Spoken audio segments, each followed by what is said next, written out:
From Lagos, Nigeria, this is News Central. I'm Felicity Ezewike. The top stories tonight. United States announces plans to deport 79 Nigerians listed among worst of the worst criminal aliens in the country. DSS arraigns former Justice Minister Abubakar Malami and son over alleged terrorism financing and firearm possession. Former U.S. President Bill Clinton and wife finally agreed to testify on Epstein as Vows looms to hold them in contempt. In business, Minister of Petroleum claims Nigeria and other African countries spend $120 billion annually to import fuel and hydrocarbon. And in sports, Morocco is set to appeal sanctions and fines imposed on it by CAF following last month's chaotic Africa Cup of Nations final. Details and more later on. Tonight begins now. Welcome.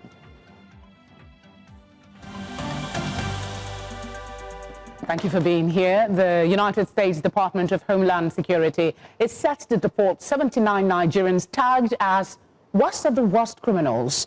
This followed a renewed crackdown on high-risk foreign nationals under the Trump administration. Those affected, mostly former convicts, were arrested by Immigration and Customs Enforcement, ICE, for crimes including manslaughter, rape, robbery, fraud, and drug trafficking.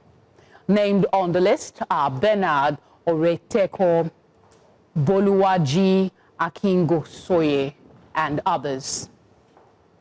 U.S. officials say the deportations are aimed at protecting public safety. DHS Secretary said the move reflects the government's commitment to border security and safer communities. On your screen is the list of Nigerians affected. Over the last decade, the deportation of Nigerians from the United States has undergone significant shifts in both volume and enforcement focus. In 2016, roughly 240,255 total foreign nationals were deported, with Nigerians consistently ranking among the top African nations targeted for removal. Between 2021 and 2024, deportations stabilized or continued at a lower annual average. Interior removals focused primarily on those with aggravated felony convictions. Since January 2025, there has been an unprecedented surge. Recent reports indicate that over 3,690 Nigerians were placed on final removal orders as of early 2025, with deportation flights to West Africa tripling in frequency compared to previous 4 years. The U.S. government categorizes removals into criminal grounds and immigration status grounds. High-profile offenders face mandatory removal for severe crimes. This worst of the worst list includes individuals convicted of manslaughter, rape, narcotic trafficking, and significant fraud, prioritizing the permanent expulsion of violent threats from American neighborhoods. Most Nigerians face deportation for non-criminal status violation rather than felonies. These 3,600 plus individuals typically include those who overstayed visas, worked without authorization, or had asylum claims denied, forming the majority of the removals. Professor Yomi Fawehimi is a policy expert and a Nigerian academic resident in Ontario, Canada. He joins me now for this development. Thank you very much for giving us your time. The worst of the worst categorization of Nigerians in this latest deportation drive. Your general thoughts about the reasons given and the status of those who are deported. Okay, thank you very much. It's very unfortunate that we have some Nigerians that make the list. We know that the government of the U.S. has been more focused on dealing with these questions about immigration, especially what they believe it's people that are wrongly immigrated to the U.S. or committed crimes or had their visas expired or revoked or asylum claims. And then you now have a case that in addition to that, you also have some people who are accused for various crimes, including felonies and all, I mean, as you listed, Nigerians make the list. It's unfortunate because it becomes a reputational issue for the rest of the hardworking Nigerians. To be described as the worst of the worst is a very unfortunate thing. It's bad enough for you to be called to be bad. It's worse for them to say that you are worse than for you now to be described as worst of the worst. And then we have over 70 Nigerians in that list. It doesn't do well. It's also going to likely affect the questions about visas that Nigerians will grant, because now they have more basis to deny more Nigerians visas. So it's really unfortunate and something that we should all be concerned about. Also, as a parent, I'm concerned about looking at the faces of this, because these individuals are come from various families. They are parents back home in Nigeria, perhaps even the US, parents, family members, old schoolmates. I mean, they can remember these people. They remember the love they have for them. And then for you to start to see them in the pages of newspapers and global media as criminals, it's not something that's going to make those families very happy. So it's very unfortunate and very sad. What should be the Nigerian government response to these generic description of individuals who are being moved from America to back home for whatever reason? I think there should be two fronts. The first is a question of what will the Nigerian government do in terms of that diplomacy with the U.S. We already are not doing so well. Things are better in the recent past. We have a an ambassador that has been appointed now, though all the credence process has not been completed. I wish the president took these decisions much earlier. We need to deliberately, of course, we also know that there have been some signatures and some lobbying organization coming on board. I think we need to heighten and make things faster to ensure that Nigeria and Nigerians don't have a backlash as a result of this. All the diplomatic conversations, maybe even direct negotiations and conversation with Homeland Security, with ICE agents. I mean, just to know, okay, so what's happening? We are not all like this. That clarity is important. The other side of it is that when these people get deported and are brought back to Nigeria, I really don't know what the government will do about them. Now, there's NAPTIP, there's all these government agencies that has responsibility in terms of people in diaspora. But when people get repatriated because of crime committed, we need to have a protocol to how to manage that. Because if they have been described as the worst, do you just release them to the environment in Lagos or in Kaduna or in Enugu? Well, but they are not all the worst of the worst, like you've clearly stated. Some of them are for immigration violations, not necessarily that they committed a crime. Yeah, but the problem is that they are coming at a time when the tagline is the worst of the worst. And, you know, that's very unfortunate thing about these things. The person that had a denial of asylum claim, for example, has not necessarily committed any crime, because the United Nations allow him to ask for asylum. The United Nations also allows the country to deny it. But because everybody is now put in the same bucket, that becomes a label. So think about it: somebody who comes because his asylum was denied and he has to return with this set. I mean, when he comes back, there is that label, there is that toga, there is that impression. I mean, people get to realize this person is back to Nigeria, for example, and they understand the people that he came alongside with. It's important, those people's, it will affect them. So we need two responses: the ones that have clear criminal indictments and judgments, we need to have a response to that. The ones that are just questions of denial, we also need to have a separate response to them. But all of them needs to be treated properly by the Nigerian state.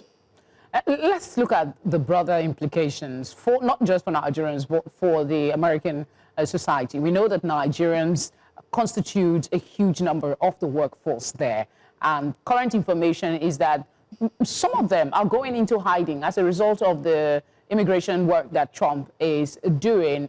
In your thinking, how are employers and HR departments navigating this challenge of absenteeism, necessitated by those who are hiding from immigration, and the disruption this is costing to the workforce?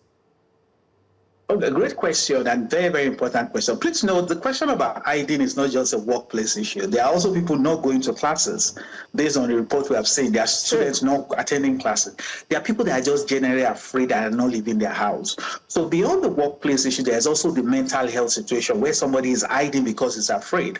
Now, the question of those that can't go to work and absenteeism, it's just important for employers to be very conscious of the immigration status of their employees. If you have an employee in this situation, you need to ask yourself, what do I want to do about it? And if ICE comes, what will I do about it? You need to have a plan. You need to have an absence management system to deal with all the immigrants you have in your organization, including those that are in the U.S. legally. Because what is now happening is that if your friend was arrested yesterday and you are in the U.S. legally, you may become afraid today and you don't want to go. Or if you hear that ICE is in your street, and you want to go out as an immigrant, it doesn't matter whether you have papers or not. You are just afraid because you don't know what can happen. So the absenteeism could be driven by the fact that the person is not documented or the person is afraid. So workplace managers need to have a plan how to do that. In case that happens, who do they call? How do they get a replacement? And how do they support the employee no matter the category? Okay. There are also parents who are afraid because ICE has gone to the schools of the children, and therefore they don't want the children to go to school, and therefore they are staying home because the child is at home. Okay, we're time pressed, and I need to get your thoughts on other aspects as well. What are the potential long-term consequences of these enforcement actions on Nigeria's economy? We've talked about the U.S., particularly in sectors heavily reliant on remittances and international trade. Yeah, I mean, the first impact is going to be the question of remittances, like you mentioned. I mean, people are not going to work, or people are afraid that they're not going to send money home to meet healthcare needs and to meet basic needs for their members of the family. So remittance will be seriously affected. I think also affected is a question of this visa, because I feel that, I mean, because think about it, all the visa officers in various embassies are also seeing this report, and that will start to influence their discretion. I mean, as we all know, many of the visa agencies have discretion. So they've seen that there are 79 Nigerians listed in the list of what is called the worst of the worst. And this guy watches it yesterday night, goes to work tomorrow morning. Does he have an anger against Nigerians? Does he have an animosity against us? So it's going to affect sectors that require trips to the U.S. It's sectors where people need to go to the U.S. for exchange of knowledge, for training, for development, and things like that. Also, it's important for us to start to think about the fact that we now have many Nigerian companies, especially in the fintech space, in the IT space, and the tech space, that are registered in the U.S. We're going to start to get to that point, if we don't manage this process very well, where the manpower supply to those organizations become threatened because of the fact that people will have concerns working with them, because maybe, for example, they feel that this can happen. If we also start to have ICE agents go to some of those organizations and start to take on people, then it can start to affect the business back home. The other part of it is also the question about the mental health, because that's one part we should not forget. If people are afraid, how does it affect their health? How does it affect their mental? How does that translate to productivity, aggression, relationship, and the ability to function as human beings? I mean, this is a very broad subject, but thank you very much for giving us some perspective. Thank you. Coming up, National Examinations Council, NECO, records 71% pass rate in the latest results. We have details of this and more after the break. Thank you for staying with us. You're watching Tonight on News Central. A reminder of our top stories. United States announces plans to deport 79 Nigerians listed among worst of the worst criminal aliens in the country. DSS arraigns former Justice Minister Abubakar Malami and son over alleged terrorism financing and firearm possession. Former U.S. President Bill Clinton and wife finally agreed to testify on Epstein as both looms to hold them in contempt. Let's talk education. The National Examinations Council has released the result of the 2025 Senior School Certificate Examination, with more than 80% pass of candidates recording 5 credits and above. Registrar and Chief Executive of NECO, Professor Dan Tadni Wushishi, announced the result at the council's headquarters in Minna, Niger State. According to the council, a total of 96,979 candidates registered for 16 subjects comprising 51,823 males and 45,156 females. Of that number, 95,160 candidates sat for the examinations. In English language, 78.32% of candidates obtained a credit and above, while mathematics recorded a higher success rate with 91.35% achieving credit and above. Overall, 71.63% of candidates scored 5 credits and above, including English and mathematics, while 86.26% achieved 5 credits and above, irrespective of the two core subjects. And to one of our lead stories tonight, the Department of State Services has arraigned former Attorney General of the Federation, Abubakar Malami, and his son, Abdulaziz Malami, before the Federal High Court in Abuja over allegations of terrorism financing and illegal possession of firearms. The duo appeared before Justice Joyce Abdulmalik on a 5-count charge.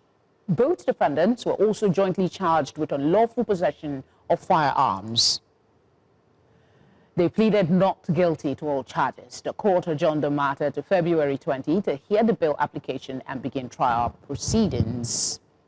Let's turn now to Abba Hikima, a legal practitioner, to help with this discussion. Thank you for speaking with us. Yes, thank you, it's my pleasure. He was granted bail on one case, and while he was still trying to get out of jail, he was arrested on another. And then the judge rejects the bail application, remanding him until the 20th. What is your thoughts about this case against Malami and how it has been handled by the EFCC thus far? Well, let me first begin by saying that, the Office of the Attorney General of the Federation is one that demands, the highest probity, the highest, ethical conduct, higher than that of an average public officer. And so the fact that Malami, or Malami as we call it, is being arraigned from one case to another over, what appears to be prima facie allegation of conduct or misconducts, which are offenses in Nigeria, is itself embarrassing because the Office of the AGF ought to have exhibited the highest personal and institutional integrity such that it does not even give room for prosecutors to be able to frame, prima facie charges against the occupiers of that office. But that being said, the reality today is that Malami is being, bedeviled by one case, yesterday and another today.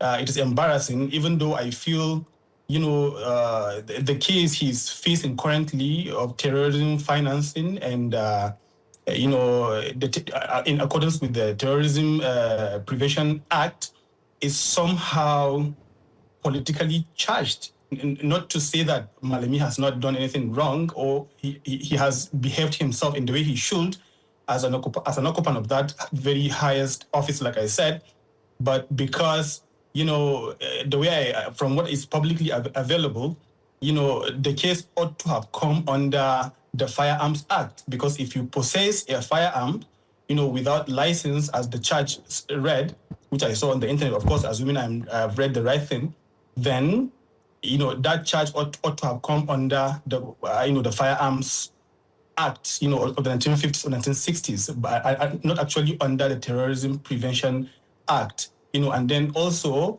the other charge, which is about failure to prosecute people or financiers of terrorism, also somehow coming against, a former Attorney General of the Federation raises, some questions, because the Attorney General of the Federation, even by virtue of Section 174 of the Constitution of Nigeria, that office is imbued with a lot of prosecutorial discretion. And so it is rather noble that an occupant of that office is being charged in Nigeria for failure, for omission and not for commission. There are two different things. You can be charged for commission of a crime, and you can also be charged for omission to act in a particular way. So the way I understand it is that Malami is now being charged for failure to act in a particular way. And so there's a high duty on the prosecution to be able to show that really he has conducted himself, that, it was likely that he was going to... A high duty indeed, and thank you for that clarification, because when I was reading it, I was wondering the allegation of aiding financing in terms of not acting, like you said, in a particular way. There are two separate allegations, one of aiding and another unlicensed arm. Talk to us about the possible the possible rulings in this instance. What would be the consequences for Malami and his son? In Nigeria, Malami is not supposed to possess any firearms without license, going by the Firearms Act of the 1959, if I'm not mistaken. And it is actually an offense to actually possess one, including the cartridges that were also found allegedly in his house, the live ammunitions. They all constitute an offense. But like I said, equating that with terrorism is actually a big deal. And that is why I saw that there's perhaps there is likely to be evidentiary difficulty on the part of the prosecution to be able to establish that. The case is sub judice, and I'm not allowed to say the case is going to go this way or that way. But like I said, from what is publicly available and from the charge itself and what they have, the description of the firearms found in his house, it is much more likely that the offense committed, if any, is actually against the Firearms Act and not the Terrorism Prevention Act of the 2022. Okay, let's talk about the denial of bail by Justice Abdul Malik. What are your thoughts on that? He was a public figure. There might be other consideration. He had already perfected, bail conditions on another charge. What do you think could have made the judge to reject bail condition? And what are the chances that if the application comes up again, he will grant them that relief?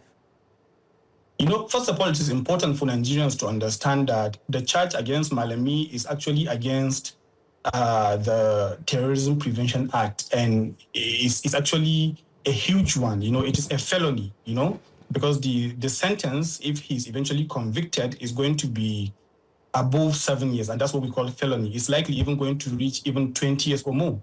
So in fact, some sentences under the Terrorism Prevention Act, could even be life imprisonment. I have not really read the punishment section, so I wouldn't comment on that. But I just want to say that any offense, contemplated by the Terrorism Prevention Act is a big one, and a judge, just like Malami had prosecutorial discretion, the judge now sitting and trying this case has what we call judicial discretion, and he is duty bound to make sure that in cases which are felony, like I said, he does not just grant bail to the defendants. So actually, and also it is important to understand that the fact that he has secured bail in the previous charge against him in 2025, being prosecuted by the EFCC, does not automatically means that he should also be given bail or granted bail in this instance. Serious charges, cases. So the likelihood of the judge was very much within his right. The judge was very much within his right. Yeah, the charges were weighty, and I wanted you to speak to that. Thank you very much for speaking with us. Thank you very much, Felicity. Thank you. Want a short break? Tonight continues right after. President Bola Tinubu says that his administration remains committed to economic reforms and is not backing down despite early challenges. The president and the vice president, Kashim Shettima, received a high-level delegation of the World Bank's managing director of operations at the presidential villa in Abuja. News Center's State House correspondent Bettina Uweli reports. President Bola Tinubu has emphasized the need to strengthen Nigeria's economy by investing in young people and modernizing agriculture through mechanization, improved seed systems, and access to fertilizers. He highlighted gains from recent reforms while receiving a high-level delegation from the World Bank at the presidential villa. The many assurances for me to assure you that reform is a continuous exercise. We're not looking back. Transparency, accountability, and change dynamics, and business orientation, and the principle of accountability. We're not looking back on that. The managing director of operations from the World Bank, who led the delegation, also applauded President Tinubu's recent reforms. I think in these 2 years, the results that have been achieved are really commendable.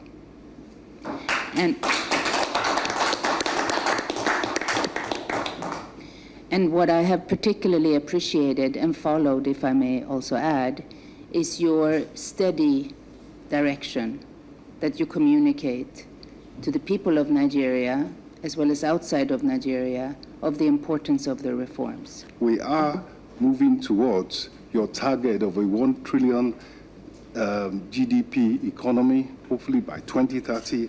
And in the meantime, we're aiming for 7% per annum GDP growth.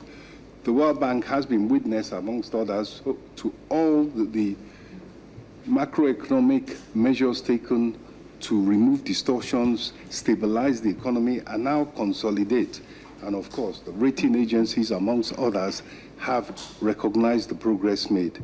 While details of the closed-door meeting are yet to be fully disclosed, the discussions signal renewed collaboration between Nigeria and the World Bank on economic reforms, agriculture, and long-term development financing. In Abuja, for News Central, Bettina Nwili. The Senate has called for mandatory stocking of antivenom and other life-saving antidotes in public and private hospitals across Nigeria following the death of Abuja-based singer Ifunanya Nwangene. Lawmakers also urged state governments and the Federal Capital Territory Administration to establish coordinated emergency referral and response systems to ensure rapid access to critical medicines. The resolution followed a motion sponsored by Senator Oluroti Adebule, who said delays in assessing antivenom and emergency drugs during cases such as snake bites, poisoning, and drug overdoses were leading to avoidable deaths. The Lagos State House of Assembly has ordered an immediate halt to demolition activities in the Makoko waterfront community. The directive follows a meeting with affected residents and civil society groups who petitioned the state over the impact of the exercise. My colleague, Israel Iferubo, tells us more. We are here and we have invited them. Lawmakers at the Lagos State House of Assembly moved swiftly to address the growing tension surrounding demolitions in Makoko. At a meeting held within the Assembly complex, aggrieved residents of the waterfront community, many of them displaced, laid bare their grievances and demands before lawmakers. We're here today because of the ongoing demolitions that are going on in Makoko area of our local government. And we're here today because the House of Assembly has invited us here to ensure that they step into this matter and, have their own inputs into whatever is going on there. The state lawmakers assured the residents that all demolitions have been stopped pending a full assessment of the affected areas. We have given the resident assurances that henceforth all demolitions, we have directed the ministry that henceforth all demolitions within Damogwa and the environment should stop immediately. Lawmakers say the House will carry out an on-the-spot assessment and engage all stakeholders before any further decision is taken. We from the House of Assembly will also go there to do on-the-spot assessment to see the level of demolition.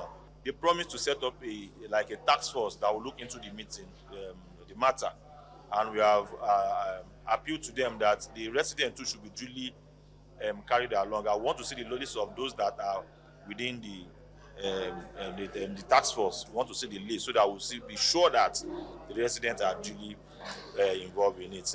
I mean, there is no pressure from any international community. However, they are our partners. We'll continue to work with them. Sometimes we're ahead of them. Like in this case, the governor has committed $2 million. No international body has put down $1. Lagos is a responsible government, and we are here for the protection of life and properties. We'll continue to do this as it should be. And so residents of Makoko community and adjoining waterfront communities now wait with bated breath to see how the investigations and proceedings will follow after this meeting today at the State House of Assembly. But one thing is for sure, the demolitions have been stopped and they're hoping that there will be some respite for the people of Makoko and the waterfront community. In Lagos, for News Central, Israel Ifirobo. Let's head on now to Oyo State, where Governor Seyi Makinde has declared that he will not allow what he described as vagabonds to hijack the People's Democratic Party or undermine its chances ahead of the 2027 general elections. Makinde spoke while addressing party leaders and members of the newly inaugurated Oyo State PDP Secretariat in Ibadan. He said his administration, alongside loyal party members, would resist attempts by disgruntled elements to destabilize the party for personal interests or hand power to another political party in the state. On Monday, Wike vowed to protect the PDP from what he described as internal vampires and also declared interest in the activities of the party's Oyo State chapter. I want to say is in Yoruba land, we always say that if you see a house or a compound that is peaceful, the vagabond in that house has not grown up. Away from our shores, former U.S. President Bill Clinton and his wife, Hillary Clinton, the former Secretary of State, have agreed to testify in the congressional investigation into late sex offender Jeffrey Epstein. Bill Clinton's Deputy Chief of Staff confirmed the news on social media. It comes as the U.S. House of Representatives was preparing to vote on holding both Clintons in criminal contempt for defying legal summons. Bill Clinton's photo appears in Epstein files released by the Department of Justice, although the former Democratic president has denied any wrongdoing. In a related development, the United Kingdom's former ambassador to the United States, Peter Mandelson, has resigned from the House of Lords amid growing controversy over his past links to convicted sex offender Jeffrey Epstein. Speaker of the House confirmed that Mandelson's resignation takes effect on Wednesday. The move follows the release of emails by U.S. authorities detailing close contacts between the former diplomat and the late financier. The World Health Organization says nearly 4 out of every 10 cancer cases worldwide are preventable if people avoid known risk factors. According to new research released ahead of World Cancer Day, about 38% of new cancer cases recorded globally in 2022 were linked to preventable causes. The study, involving the WHO's International Agency for Research on Cancer, identified tobacco use as the leading risk factor, followed by cancer-causing infections and alcohol consumptions. We're going on a short break, and when we come back, we have business, sports, and entertainment updates. Stay with us. In business, Nigeria and much of Africa, despite holding some of the world's largest oil and gas reserves, remain heavily dependent on energy imports, spending more than $120 billion annually on refined petroleum products and hydrocarbon-related services. Nigeria's Minister of Petroleum Resources, Heineken Lukobiri, disclosed this at the Nigerian International Energy Summit in Abuja. He described the spending as more than a financial burden, calling it a missed opportunity for economic growth and industrial development. Lukobiri argued that retaining even a portion of this expenditure within Africa through local refining, infrastructure expansion, and value addition could significantly boost economic transformation across the continent. We also tell you that Nigeria's financial markets began 2026 under significant strain as the Central Bank of Nigeria withdrew over 15 trillion naira from the banking sector in January, underscoring its tight monetary policy amid inflationary and foreign exchange pressures. Data from the CBN and market operators show that while system liquidity improved marginally from December, conditions remain restrictive. Average liquidity closed January at a net negative of 2.4 trillion naira, compared with a 2.9 trillion naira deficit in December 2025. Analysts note that the aggressive cash sterilization through open market operations, primary market issuances, and bank deposits, with the CBN, of course, signals sustained high borrowing costs and cautious investment sentiment in the near term.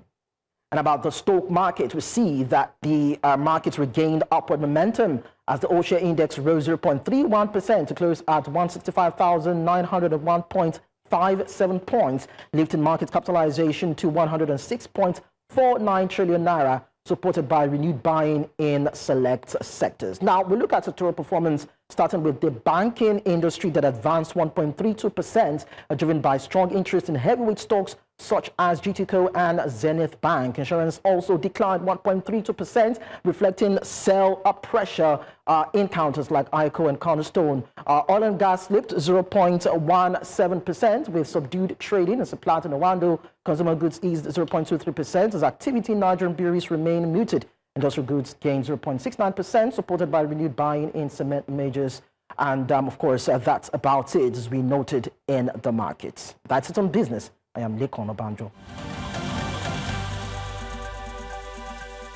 Hello and welcome to Sports. 2024 African Player of the Year Ademola Lookman was the most high-profile Nigerian player involved in deadline day moves in the January transfer window when he moved from Atalanta to Atletico Madrid. However, he wasn't the only Super Eagles player. Super Eagles midfielder Tochukwu Nnadi was also in the headlines with his eye-catching move from Zulte Waregem of Belgium to Olympique Marseille. He becomes the second Nigerian player to feature for the storied French side after former left-back Tai Taiwo. Fellow Super Eagles midfielder Frank Onyeka also made a loan move from Brentford to English Championship leaders Coventry City for the rest of the season. The deal will become permanent if Coventry are promoted to the Premier League. Here in Nigeria, last season's MPFL top scorer Anas Yusuf also made the move from high-flying Nasarawa United to JS Saoura of Algeria. Meanwhile, Morocco's Football Federation has announced plans to appeal disciplinary sanctions and fines imposed by CAF following disorder at the Africa Cup of Nations final against Senegal. The Royal Moroccan Football Federation was fined a total of $315,000 and saw 2 players suspended after incidents during and after the match. The final on January the 18th was marked by controversy, including a disallowed goal, a disputed penalty, crowd unrest, and pitch encroachment. Before Senegal secured victory in extra time, CAF penalized Morocco for ball boy misconduct, improper behavior by players and staff, and the use of lasers by supporters. Ismail Saibari and Achraf Hakimi also received suspensions. Senegal was separately fined $615,000, with their coach and 2 players handed bans and have also confirmed their intention to appeal. Here in Nigeria, the Nigeria Boxing Federation has unveiled the list of boxers to fly the country's flag at the inaugural African Boxing League. The event will kick off in April and will feature boxers from over 20 African nations. In readiness for the championship, the MBF Technical and Tournament Committee have listed 41 boxers comprising of 21 male and 20 female pugilists to represent the country across the various weight categories. 10 experienced coaches will supervise the squad, and the draws for the league will be held in March, with the tournament featuring home and away fixtures. And according to the Vice President of the Nigeria Boxing Federation, Omonle Imadu, Team Nigerian boxers will resume camping in Lagos later this month ahead of the tournament.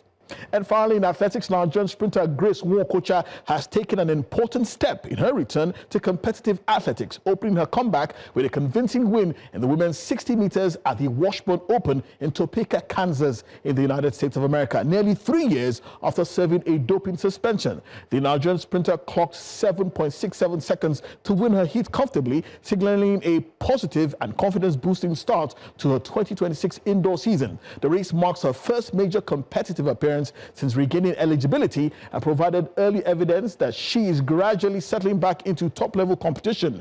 Before her suspension, Nwokocha was widely regarded as one of Nigeria's brightest sprint prospects. She holds a personal best of 7.36 seconds in the 60 meters and 10.97 seconds in the 100 meters, underlying her proven quality at elite level, although her Washburn Open time was well short of these marks. And that's all we have on sports tonight. Up next is entertainment with Sam Dandy. Let's talk entertainment. Nigerian superstars Asake and Wizkid have made Billboard history with their collaborative project Real Volume #1, which debuted strongly on Billboard's US Afrobeat Songs chart.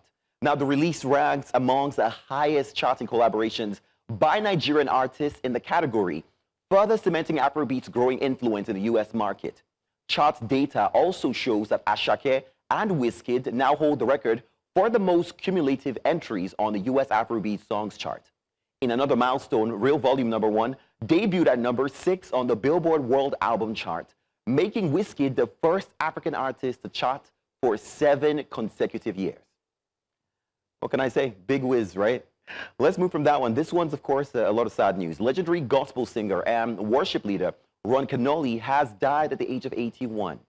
Now, it sparked tributes across the global Christian and gospel music community, renowned for timeless worship anthems and his leadership at the Integrity Music Movement. Kenoly's music shaped contemporary gospel worship worldwide.